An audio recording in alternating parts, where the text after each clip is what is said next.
This is the Pete and Sebastian Show with Pete Correale and Sebastian Maniscalco. Pete and Sebastian Show is back. Pete Correale here. Sebastian Maniscalco right there. Time for another show. Fucking, where do you want to start? You start. Bro, are we what kind of world are we living in where I'm going to open up the show doing a bit about fucking monkeypox? What's going on with this world, bro? So, I was just talking to my sister about this, right? Yeah. It's like COVID is mild, right? And I just feel like if I didn't know any better, that there's someone going, look, COVID ain't a thing anymore.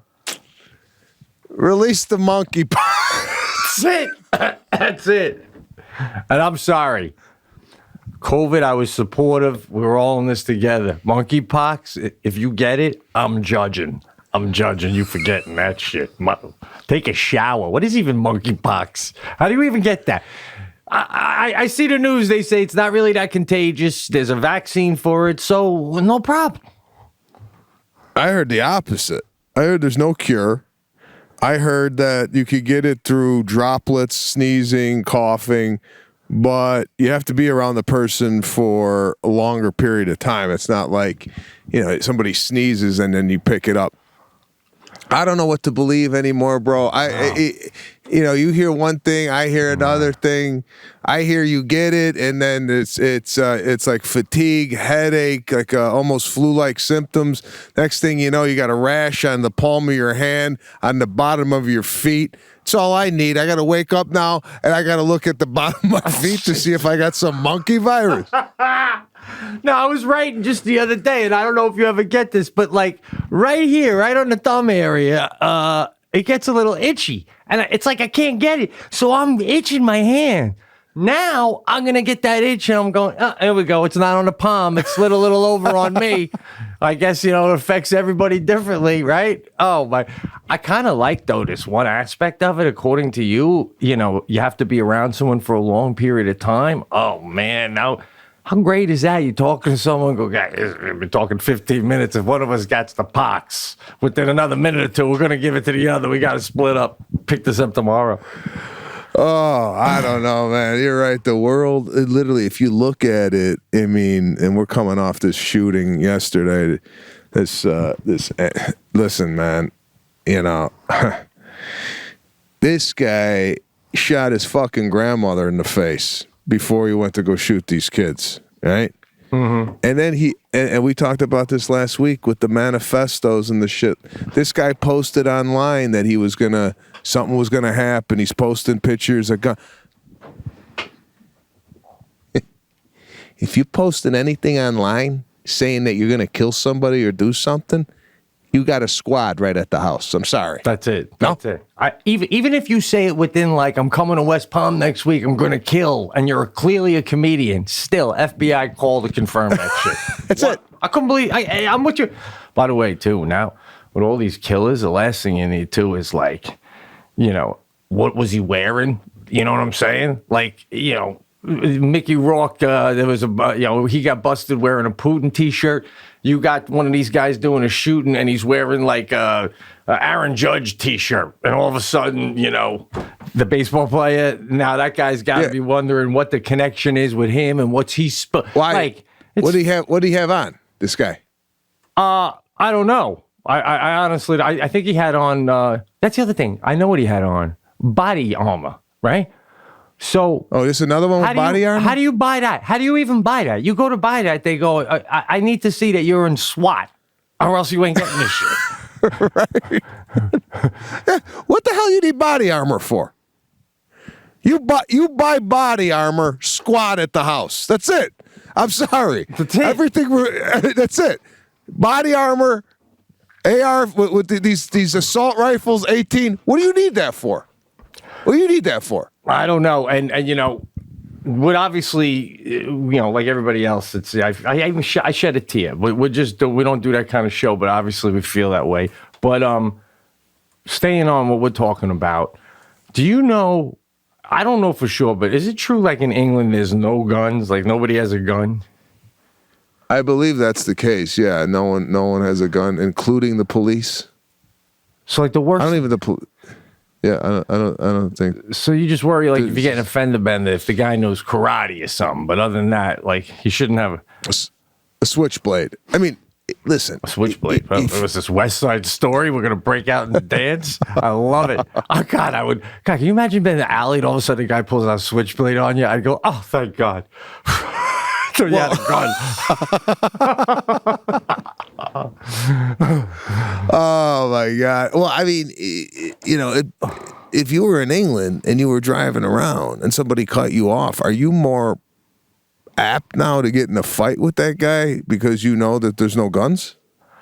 I don't know. I don't think fight, but I'd probably give the finger 4 or 5 times a day. Now I'm too afraid to because the guy's going to come back up to the car and pop you, right? Well, that's what I'm saying. We had an incident yesterday in the car where, I don't know if Jackie's ever pulled this one, where there was a guy blocking the intersection and I was going to go around him, but Lana got upset and she went to go and horn the guy, but she's not driving. I'm sorry.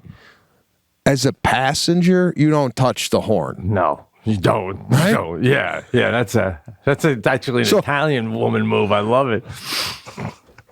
Because if the horn beeps, right, and the person in the car don't like the horn beep, and they get out of the car, they ain't going to the passenger seat. No, they're going to the driver, right? 100%, man. Yeah, absolutely. So, you can't touch the horn if you're a passenger in the car. I'm sorry. It's rule number 1. I agree. And it's not like, if you wanted to honk it, you'd honk it. It's right in front of you. It's not like you're going to lean over to your wife and go, oh, thanks, baby. My hands were full. I mean, So, was there a reaction? I got her before she even did it. Oh. I said, get out of here. Yeah. I go, you freaking nuts. Yeah. You beep the horn in L.A., it's it. It could be your end of your life. With the kids in the car, it's over. Now, on top of everything, right? I'm president. I think I go on tomorrow and go, listen, we're just pumping the spigots, man. We need some good news. Well, I'm flowing gas. Any gas we have, we're firing it up. If there's one thing we need right now, it's let's at least get around on the cheap. It's crazy. I don't know what you do. Every time you wake up, it's something awful. Nothing, I don't know, man. That's why we try and do these shows and give a little levity to the people, try to make them laugh, even for ourselves, just have a good time. Because man, once you go outside the door, it's like what, you got to fear for your life anywhere, grocery store, school. You can get picked off putting change in your meter. Bro, the other day I had to stop reading the news because I'm reading that Putin's up to 50 new nukes, some special nukes that could kill me before I finish reading the article. I'm like, I just gotta go mow my lawn. This shit is just, it's a wonder we're standing, guy. You know what I'm saying? It's insanity out there. And it's insane. We got Memorial Day weekend. You got to live for every day. On a lighter note, I got a question for you, right? Lighten it up here for a second. Got a new hobby, and I've taken it now from walking the streets to actually driving, and I want you to take on it because I did it yesterday, and it was a little, I don't know how it was perceived. I wave to cops in my neighborhood. Try to do it in cities too if I can, but when you do it in a big city, they think you're getting mugged. What are you waving to me for? So when I walk the dog, I wave to the cops. When I'm at the bus stop with Sadie, I wave to them. So lately, I started taking it in the car. If they're passing me, I put the hand out in warm weather. I'm like, what's up? And they always wave back, give a nod, So the other day, I'm driving back from our dump, doing 31 and a 30. And I'm coming around the bend, and there's a cop doing a hide by the Evergreens, trying to get somebody going a little fast down a local town. And I just put the hand out and gave him a wave. And he didn't give a nod back. And it made me think, does he think that I'm like taunting him like I see you behind the evergreens? You know what I'm saying? So I don't know. What's your take on when you pass a cop and you know he's looking to get someone to give a ticket, it's still giving him a friendly wave? I don't do the wave. And it's for one reason. I feel if I did the wave, I'm attracting attention to myself. 100%. And I'm gonna get pulled over because I did this. He might have mistaken me for flicking him off, whatever it might be. I don't do the wave. Yeah. On the speed check with a wave, my thought goes to what he's thinking is, oh, this guy's trying to be friendly because he's speeding, and he's thinking the wave is going to cancel out the illegal activity. Don't you think the wave takes 5 miles an hour off you? Like if you're doing 80 and you give a wave, he sees it at 75. I mean, I feel like it's a 5 mile an hour coupon. That's what the wave is. Well, if you were a cop and somebody waved at you and they were speeding, would you go, he's a good guy? Or would you go, look at this asshole trying to get out of the ticket with a wave? God, you know, a lot has to do on the car, I would say, too. Same thing with, like you're saying, if I'm a cop and you wave, you're coming by in a Porsche Cayenne, I'm like, that guy's got a kilo clearly in the fucking back. We're trying to wave by with cocaine in the trunk. So, you know, it's a, I guess it goes cop to cop. I think, like, if you're coming in right at like 5 miles an hour over the speed limit with a wave, it's kind of like, hey, come on. You're going to get me for that? What are we doing here? So, I'm going to rethink that. But also, I got the other day, speaking of cops, I thought I was in 1980 or something. I got the double flash on the headlights from a car going the other way, letting me know there was a cop trying to get people. You can get a ticket for that, you know. I know. I know. What is the ticket? What does it say on the ticket? Like, what's the violation? I don't know. I mean, they say you can get a ticket. I've never heard of anyone getting a ticket. So, like, what does that mean? You got a cop trying to get you for speed, and then another cop hiding up ahead to see if anyone gives the double flash for the warning. You know what I'm saying? There's a lot going on, man. Oh, you're right. The double flash is something that you're right. It's a 1980s thing. You don't typically see that nowadays. No. Have you ever gotten? I've gotten this recently where it wasn't me, but it was next to me, and I thought it was pretty alpha. Saw a guy giving the double flash on a person in the left lane that's not moving over, and I'm like, wow, that is old school. Because coming. Okay, so you're on like a freeway, right, or a highway, right, throughway, yeah, and it got guys in the left-hand lane going slow, and you're going fast in the left lane. You want him to move over, and he gives the flash, right, instead of the horn, right. Okay, my question to you is, if you're the slow person and you look in the rear view and you get a flash, do you find that a little bit more like, all right, let me move over, rather than a horn? Or do you feel like the horn, what's a better I find device? You don't normally get the horn. You either get someone coming right in your ass, and that's their way of saying move, or they ride your ass and they hit you with the flashes. Now, when they hit you with the flashes, I think I usually think this guy's got to be a cop, off-duty cop or something, because that's aggressive, man, you know? Oh, no, bro. I look at it the other way. I like a light tap on the lights, I'd say about 50 to 75 yards back. Not right when he gets up on me. I want to be driving, right? Yeah. And then I look in the rear view and I see flashes, and I'm like, oh, let me move over. This guy's got places to go. If I hear a horn, I'm like, get off. I'm staying. Well, yeah, no horn. I rarely hear horn. I'm just saying they come and ride your butt. But you're the flash, that's very aggressive. And by the way, if I decide to get over to the right-hand lane, that's a courtesy. Because I don't have to. And let me ask you this question. If I'm already in the left-hand lane going like 10 miles an hour over the speed limit, and you come flying up on me going 10 miles an hour faster than me, am I still obligated to move over? I mean, what fucking rocket ships over here? I'm already doing 10 over. You know what I do? What? How good of a driver I am? Yeah. You don't got to flash or horn me. I see the speed velocity in the rear view mirror, and I go, let me move over. And the guy behind me go, it didn't interrupt his way of travel at all. Bro, I do that too. I feel like he's on cruise control, and I'm not even going to make you tap the brake and come out of cruise control.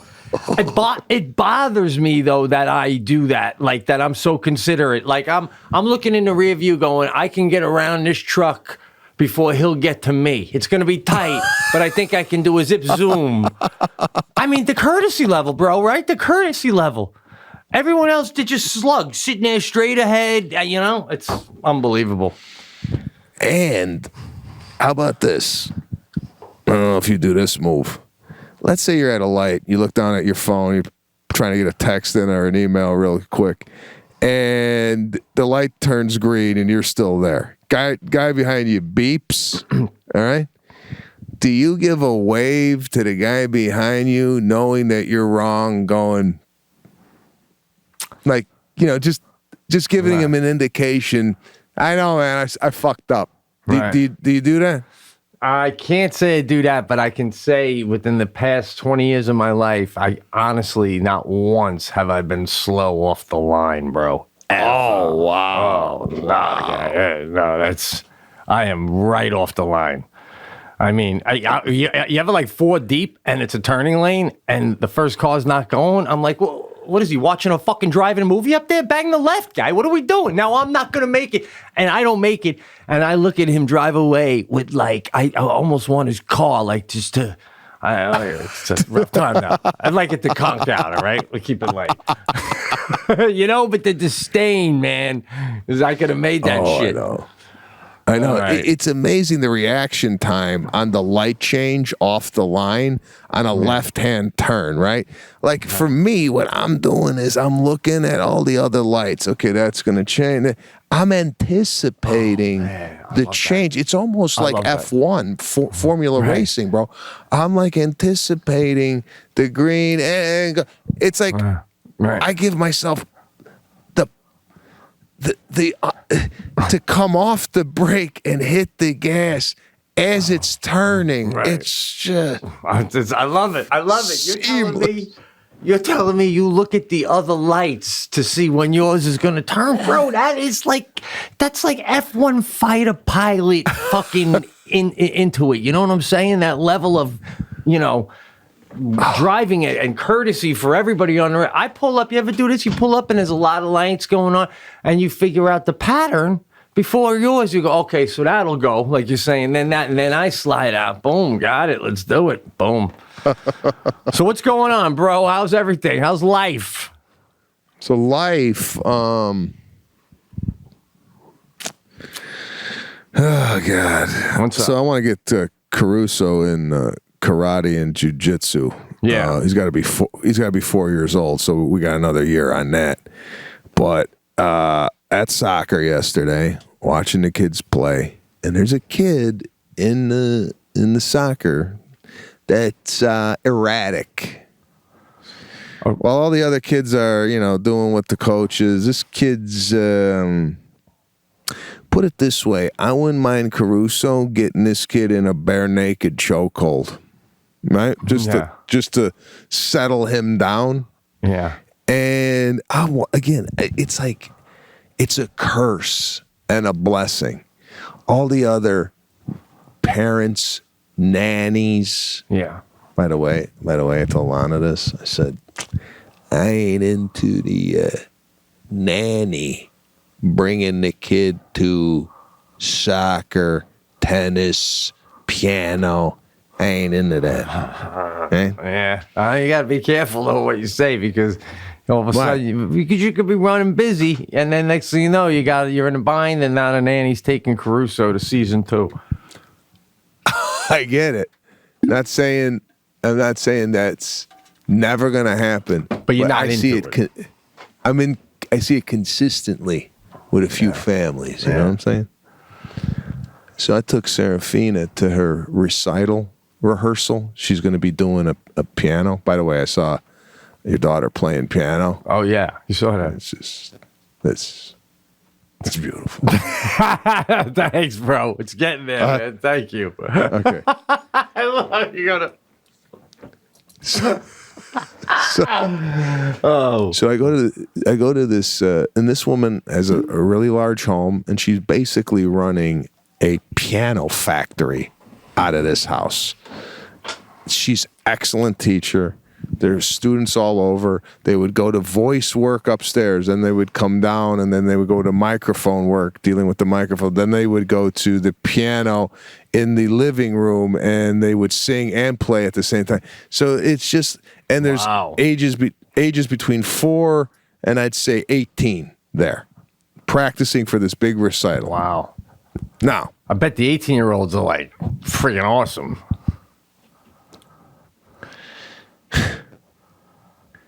This kid gets up there, and what they have to do is introduce themselves. They say how old they are and say what they're going to play.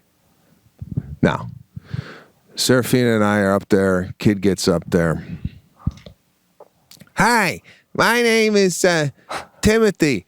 I'm going to be playing Elvis Presley, eh? And gets on the thing, starts singing, and I'm like,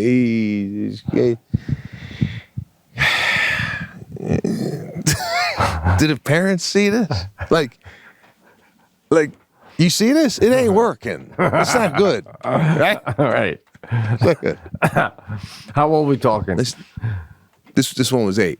So Serafina gets up. It's still young. Serafina gets up. Serafina does her thing, very confident, proud. She sits down. She starts playing. Now, over the course of, I say, the last 4 weeks, she's playing slower, and her voice is getting worse. Right? Interesting. It's like she's not playing up to speed. If we look at video 4 weeks ago, the voice and the speed of play were a lot better than they are now. She slowed down, and in her slowing down to play, the voice, it's like someone's getting shot, like a duck's getting killed. Right. It's not a good. Bro, what is she, 4? 5. I mean, come on. This is so crazy. Listen. You act like it's Billy Joel's sound check. Yeah, I don't know what's going on. Saturday was fantastic. It's like, was she drinking whiskey last night? I don't know what happened. We got to fix it. That's all I'm trying to say. Right. Well, so we go downstairs, right? And some kids are playing. Hi, my name is so and so. I'm 9 years old, and they play whatever they play. So 11-year-old gets up here, right? Hi, my name is George. I'm going to be playing Chopin. I don't know, like Chopin, right? He sits down, guy. No. This guy starts playing. I start videotaping the kid. He's this good. Right. He's one of these, like, he's very meek and timid in the introduction, but he sits down and his body's into it. You ever see a pianist where I'm looking from behind and his shoulders and he's moving, he's working the keys, bro. Right. This guy does, I'd say, I don't know, an 8-minute thing, and there's parents, kids in a row. At the end of this thing, I shoot up. I give this guy a standing ovation, right? I go over to the kid. I go, bro, that was unbelievable. He don't know what to do. He's like, oh, thank you. I go to the teacher. I go, is that normal? I love it, man. Kid's nervous around you, but you're like giving the ultimate compliment, man. I told the kid, I'd pay to see you. That's what I told the kid. I go, I'd pay top dollar to hear you play. He's like brilliant though, right? I mean. So the teacher goes, he started playing when he's 11. Started playing when he was 8. He practices 4 hours a day. Oh my. Over the pandemic, he fell in love with the piano. It's all he does is play the piano, right? Right. So I told the kid, with the teacher and the parents and the kids are. Look, told the kid, I go, you're so good. I'd actually come to see you practice with the teacher. Like, I want to know when he's going to be there for his session. Right. So I call Serafina. Serafina's sitting there on the couch. I go, come here. I go, did you just see that? She goes, yeah. I said, that's called excellence. All right? I go, he didn't get that way playing 10, 15 minutes after school. This guy's living on the piano. I go, do you know how long he practices a day? And she goes, no, how long does he practice? I go, remember lunchtime? Remember when you had lunch? She goes, yeah. I go, and remember now? She goes, yeah. I go, he's been playing that whole time. Every day. Every day. Right. That's how long he plays. Yeah, but here's the difference. 7 years from now, no matter how good he is, if your daughter went up and kissed him on the cheek, he'd combust. All right? Listen, and no matter what you say, if your daughter played 4 hours a day, after the second hour, you'd be going, Alana, get her out of the room. It's fucking weird. What's she doing up there? It's 82 degrees out. We're all by the pool. What is she, a nutbag? You know? It's like, this kid's hiding from life, all right? So I don't care what he's doing. I know, but that's the problem. These people dedicate their lives to shit, and then now anyone who doesn't dedicate their life to it doesn't have a chance of being that good because they had no life, so they locked themselves in a room. Man, bro, what? If any one of my kids took to something that much, I mean, come on. If I had a kid like that and he was 11 years old and we walked into a hotel and there's a piano in the bar, I go, Caruso, show these people what you got. And you put him up and he's playing Chopin at the Four Seasons in New York. Yeah. Right? And people start to gather. What more do you want? I don't care if he knows how to kiss a girl or not. Well, but if he can play Chopin at Four Seasons, he'll have plenty of time to figure it out, man. Whoa. Listen, here's the difference, though, which is exciting for you with your daughter and for me with mine. I went to say these little thing that you saw on video, the recital, and afterwards there was like a bunch of kids playing. She was the best, but her coach is an Asian woman who is unbelievable. All that, at one point she was playing and she did one finger playing and it was a baby grand that was open. While she's playing with one hand, she reached in and started picking the things like this, doing a finger pick. She's playing the harp and the piano at the same time, right? So, and this lady is like, again, like they probably teach in Serafina, classical. They like, but nothing like, it's never nothing I know, right? What happened? Yeah. You get a call? No, it's all right. So I go up to her after class, and she's saying, "Oh, Sadie did good, blah blah blah." And I go, "Miss Lily, my question now is, when are we going to do a little rock and roll?" And she goes, just like this. She goes, "Oh, you want to do rock and roll?" She goes, "Rock and roll easy. Rock and roll very easy. We get the rock and roll." And well, that's just how she talks. I'm sorry. And I go, "Really?" And she goes, "It's very easy, very easy." And people that play like this woman, she's unbelievable. They frown upon rock and roll. It's like it's embarrassing. It's like someone who does Shakespeare in the theater of the round doing a sitcom. Yeah. They're like, "What the fuck is this shit?" So, but if you can do that, classical stuff, then when you go to start a band in your garage with 3 meatballs and a guitar, to them, you're like fucking John Lennon. You're like, "Holy shit, bro, you know chords?" So that's all. God. So now, once you learn how to play, then we're gonna get into like, Steven Tyler has the scarf that dangles off the mic. My girl from Stevie Nicks used to wear these cool hats. What's Sadie's thing going to be? I think one of the classes when the kids get older, where you see Serafina's going, should be, okay, this is, like you said, recording. This is singing. now we're gonna go over here. We'll smoke a little pot, and we're gonna go back around to the rooms again and see what kind of sounds we make now, because that's rock and roll, baby. Fucking Well, you bring up a good point. Do you think you should? Sarcasm, bro. Right. I can need CNN doing a piece on this. So let me ask you this. Do you think you should start encouraging Sadie to come up with a look for the recital? Like, maybe tell her, whatever, and put a feather in your hair. Maybe wear like a sparkly jacket. You think she should start coming up with like an image? I mean, the music doesn't fit right now because it's all this classical stuff, but there is another kid who's in the class who's good. He's been playing about the same amount of time as Sadie. He comes in and he's always got a look. This time it was tuxedo, unbuttoned with sneakers and a cool hat. Oh. And I mean, I'm telling you, this was all calculated. This kid, he starred in the school play. This kid is very talented and he's very autistic. So I said to Sadie, he's already thinking about his game, like his Elton John game. What are we going with? Oh, yeah. Bro, that's the thing, too. You got to remember, you particularly are an excellent performer on stage with everything you do up there. And I think that, if that bleeds into Serafina, she don't need to play like that dude at 11. She just needs to learn how to play.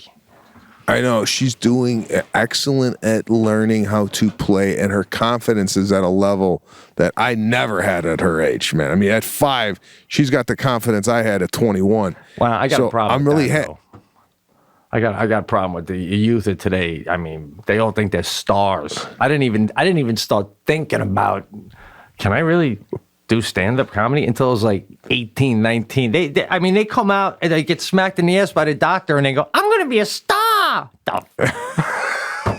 Is Serafina going to school where Willow went? No, it's a confidence that I got to send you the video because it's not pompous or cocky. It's just like, put it this way. When I was playing piano, I was taking piano lessons, right? And my mom walked into the room. I told my mom, I go, get out of here. Get out of here. I can't play with you in the room, right? Right. I couldn't play with anybody else in the room but my teacher. Wow, you took piano lessons? Yeah, man, I took it for like a year and a half, but it was not like it. By the way, Chariots of Fire killed it on the recital, but I want to. Yeah, dun dun dun dun dun dun dun dun dun dun dun. Yeah, it's God. That's pretty. That would be pretty cool if you still could play that. I know it would be, but God, I wish I could play the piano. Anyway, my point is, Serafina, there's kids in the room she don't even know she's playing. She's got a microphone, like a Janet Jackson microphone, singing the song and playing the piano, and there's like strangers in the room. I'm like, man, this is unbelievable. Well, look at what a mom does too with the art and what you do. I mean, this kid, it's in her. It's in her, man. Yeah, it's definitely in the blood. Oh, that's cool. So we got the recital next week, and here's one for you. And get your take on this. After you were talking about the chipmunk or whatever the hell you killed last week, a sandwich pancaked it between the shovels. Stuck it to my buddy, and my buddy's got a dumpster outside his house because he's doing some construction. Yeah. So what's happening is the yuppies in his neighborhood who walk the dog, they throw their shit bags in the dumpster, right? Yeah. So my buddy's got rats now eating shit in the dumpster. Now the rat, they're Chicago rats, right? They're like they look like cats, right? So they're stuck in the dumpster. They're stuck in it, 4 of them. So my buddy, he told his he's got not a coworker, an employee. And the employee's like, I'll come by with some boric acid, right? I'll throw it in the dumpster and kill the rats, right? Yeah. He threw the boric acid in the dumpster. It's like a powder, right? And came back the next day. rats are healthier than ever, right? It was like powdered sugar for the shit. Right. Oh my God, rats are unbelievable, man. So then he goes.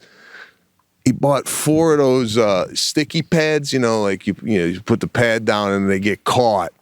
So he put them in the dumpster. He put the sticky pads in the dumpster. Hopefully they'll step on it and they can't move, right? Yeah. He puts the sticky pads in. Next thing he goes to look. They fucking ate the sticky. Holy shit. They ate the sticky pads, but they didn't. Now, I want to ask you, and I don't know if you know anything about rats, but my God. do they, because you lived in New York around rats, right? Yeah. Do they die? Do they die? It takes a lot to put a rat down, man. I mean, they are unbelievable. I used to be a super at a building for cheap rent when I first got out of college. A guy I had to take out the garbage and some other stuff. And I was dating Jackie. She'll never forget this either. And I would go down into the basement, and they were doing construction out on the street. Whenever in New York City, if you rip up a sidewalk or something, the rat tunnels get affected and the rats start coming in places they never used to come, So they were coming through a hole into the basement. And when I'd go down there, I'd bang on a garbage can, step back, and they'd all come out of the garbage cans and then run into the hole back into the sidewalk. And it was so gross, but my rent was so cheap, and and the rooms were fine. This was just in the basement. So then one day I'm putting out the garbage and I'm tired, and I grab someone's garbage bag. I pull it out of the garbage can, and it's summertime.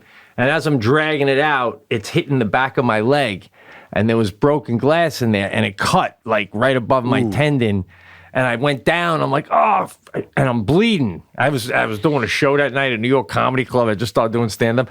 So I start banging the floor with my free hand. I go, fuck, fuck, fuck. And as I yell that, all the rats start coming out of the garbage can, running past me and my bloody leg into the hole. And I'm like, oh my God. I was like 3 months out of college, bro. I'm like, I just want to go back to college and my kegs.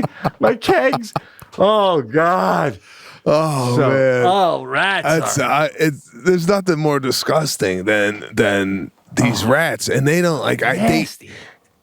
They ate the sticky pads. God knows what's going on. Like, that's in their intestine now. The sticky. They're amazing what they can eat. Bro, the reason they got in there in the first place is because of dog shit. I mean, if there is such a thing as reincarnation, man, I look at... I can't even say it's too gross, man. It's too gross. I'll say it. I'm saying it. Good. I used to take the dog out in New York City when I lived there, and you could have it off the leash before 9 a.m. in Central Park. So I'd go early with a cup of coffee and let the dog just go, my old dog. I can't find it one day, and it's in like a wooded area. And I go back, and I'm trying to call the dog out. And up against the brick wall, there was a couple of rats eating human shit because somebody went back there and shit. And because it was like they had toilet paper there and stuff. And it made me think, if there is reincarnation, I must be looking at Osama bin Laden, right? I mean, if you get reincarnated, what do you got to do to come back as a rat eating human shit in Central Park? Oh my God, it's just... I mean, do you think the rat knows, like, this is rock bottom? Or the rat just like, oh, that's warm, nice. I don't know. I don't know if they go and have like a half-eaten pizza down the street, and then they come over and have the shit, and they go, I go back to that pizza. That was a little better than this. Or they just... Right? They don't care. They eat the pizza.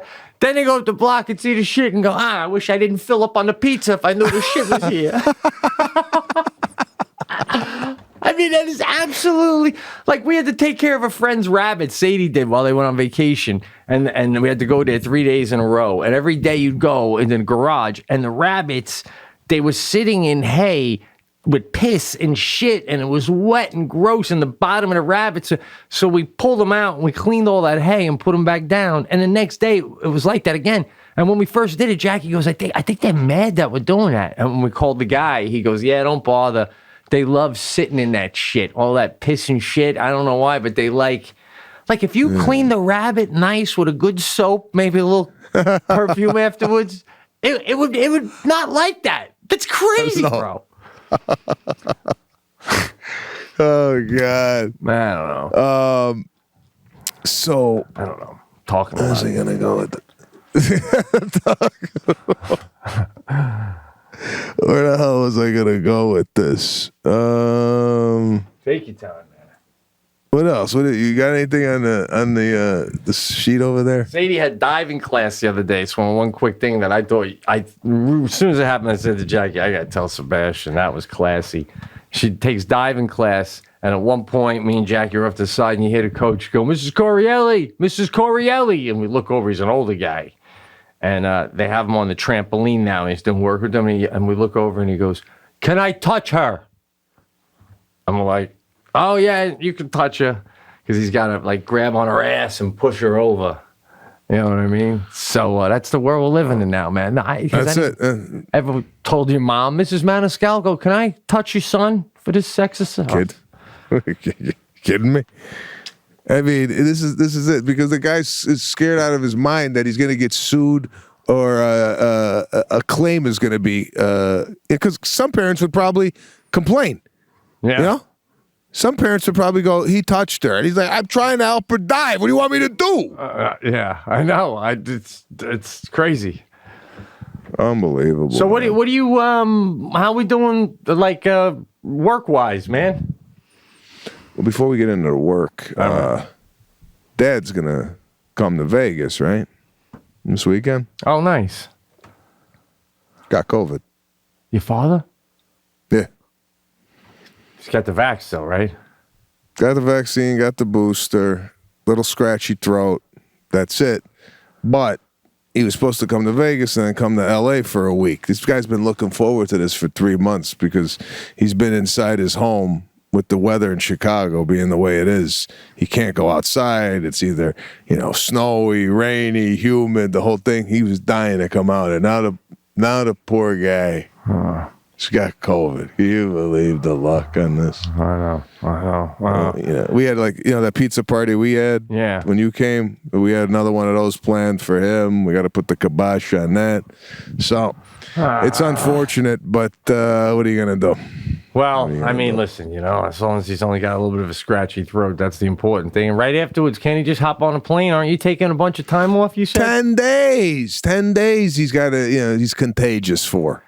So, he could come out in 2 weeks possibly, but we got to look at the logistics and the schedule to find out what's going on. But anyway, that's that. As far as I'm taking the summer off, man. I'm going to relax, regroup here. Trying to do a TV show, but we'll see. We'll see what happens with that. The podcast room. I just had a meeting with them last week in regards to the design.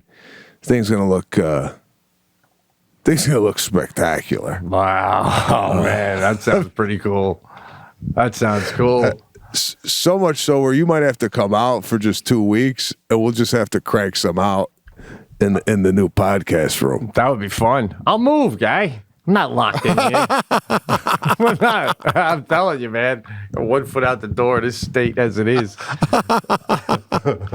Oh, God. Well, you got time to read this summer, bro, so I'll send you the scripts. Last chance to get on board. We're writing, me and the other guy are writing. I'm probably going to be nominated for an Emmy, bro. I'm not even kidding. We're on episode 6 of 8, and it's like... Rappaport's digging it. Everyone's digging it. It's going good, man. So we'll see. We'll see. Do you like the dialogue writing, or are you more a guy that comes up with the concepts? Little of both. I definitely come up with the concepts and how it's going to go. We both write. But this guy he's definitely more of a writer. Like that's his thing. But no, we both write. We send the scenes to each other. We interject, cut back. it's crazy how you start to really envision it. And you're like, this is gonna happen, that's gonna happen, and then you're just sitting in the office for hours and hours, especially at night. And then all of a sudden you're like, that's it, I got it. I get so excited when I finally figure it out, like something funny, like how it could go. Yeah. It's fun. And then you got to, but then, I'm doing it with this guy, and I have so much respect for this other writer. That's why I asked him to do it. He's phenomenal. So we're usually on the same page. But still, once in a while you write a joke and the other guy don't like it, and you're like, fuck, how do you not like, But they're right, though, When is this thing up and running on its feet? Well, last we spoke, we had a big meeting, all of us on the phone the other day, and they were saying that we got to have them done by mid-June, the scripts, and they want to cast and try and start filming in September. And be done with them. Oh, wow. Be done with them by the end of the year in the can, ready to air. So, all right. So by the end of the year, we'll have a TV show up and running. So I don't know. I may have to borrow your tuxedo, roll up the sleeves or something, because, like I said, I don't even know where the Emmys are this year, but I'm there. Rap's there for Best Actor. It's gonna be. I'm telling you, bro. Got a part screaming your name, gay.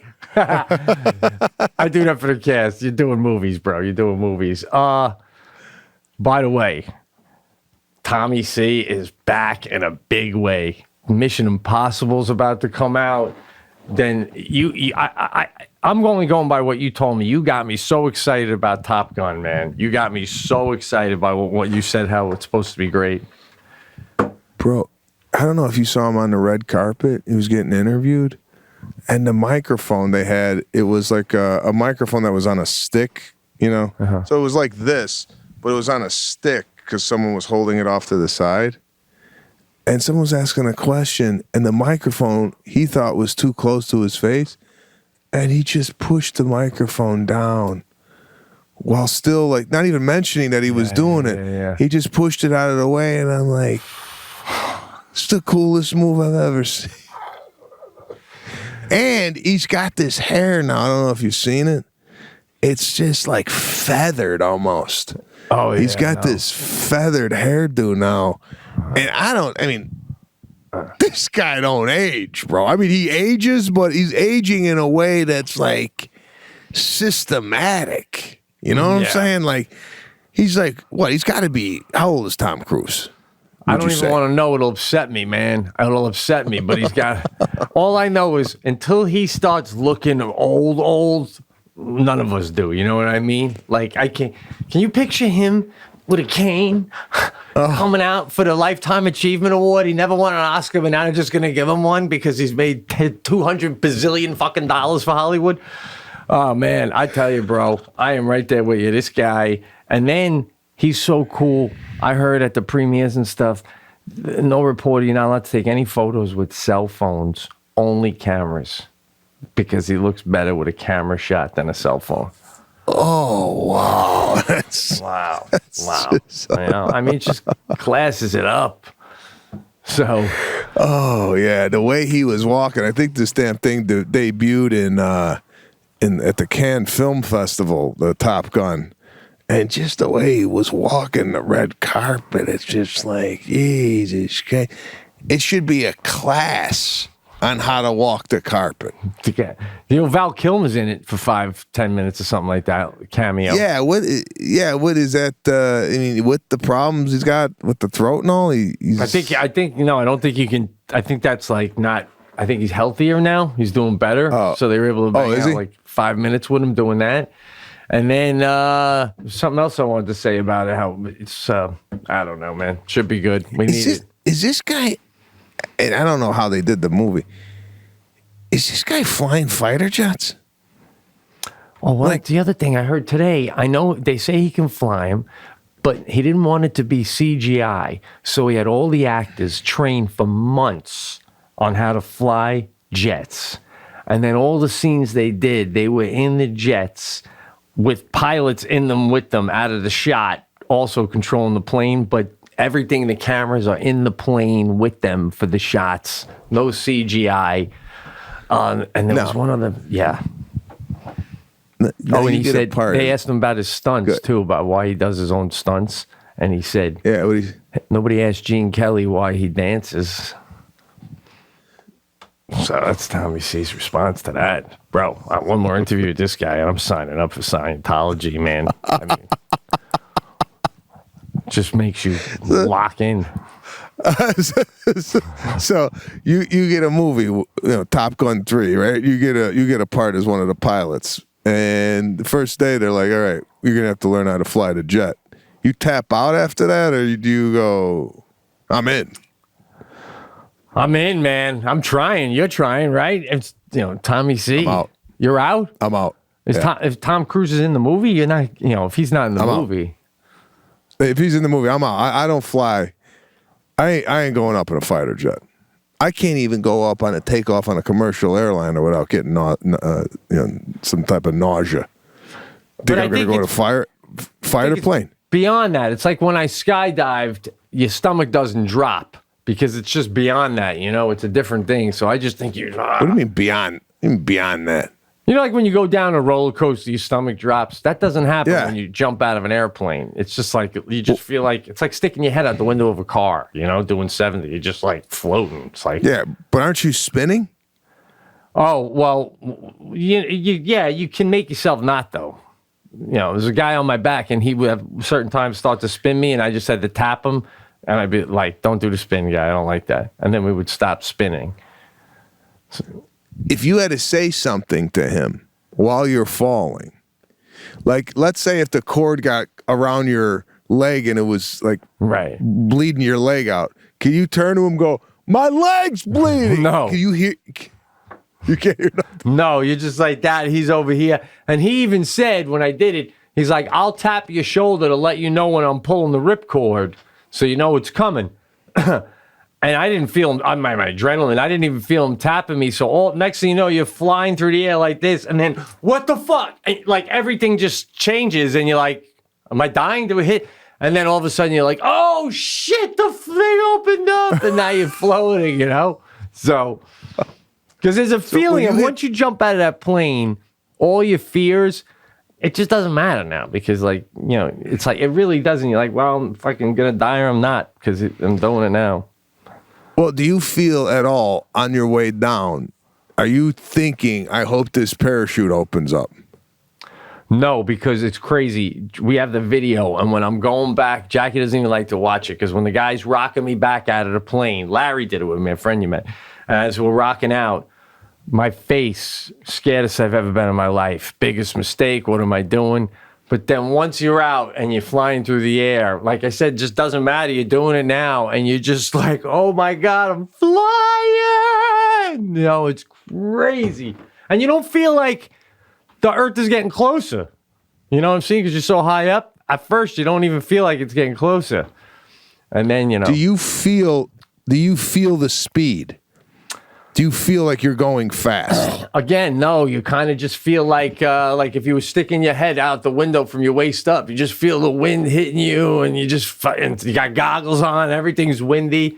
Again, I had a guy on my back too, so I didn't have to focus. Like he said, he goes, dude, you could literally pass out, and you're just gonna wake up on the ground with me anyway. So it was, there was definitely I didn't have to check my watch. Like, don't forget at 1500, pull the cord, and if that don't work, pull the second. None of that, man. My job was to go, what the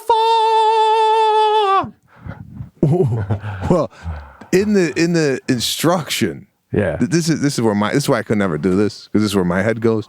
In the instruction, do they go, if you don't feel like my worry would be the guy passing out on my back, right? There's even a mechanism that makes his chute open if he doesn't open it when he reaches a certain height. At least that's what they told me, and I bought it. Wait a minute. It automatically opens if you don't open it? Yeah. They don't tell you if he taps you and you don't see the parachute come out within 3 seconds, you pull this one. You don't have that? No, I'm telling you, I had no instruction. Can you imagine if he passed out, bro? Because his head's here. I'd be doing this. Guy, what the fuck? Wake up, guy. Wake up. I'd be looking for this shit. Oh, and the problem? When you die skydiving except for your mother, nobody cares. Your father barely cares. You know what I'm saying? You are on your own. So, yeah. Oh my God, man. Scary shit. That's funny. Scary shit. Give me that video if you still got it. Of skydiving? And we'll put it up on the Patreon. Oh, so okay. people from Patreon can go take a look at Pete. Yeah, they put some music under it. Send that over so we could post it up on Patreon. Oh, all right, we'll do it. Thanks again for everybody signing up. We're having fun with that, man. Yeah, man, it's good. It's a good time. That's it for here, the Pete and Sebastian Show this week. Again, thank you for listening, and we will see you again next week. Later, brother.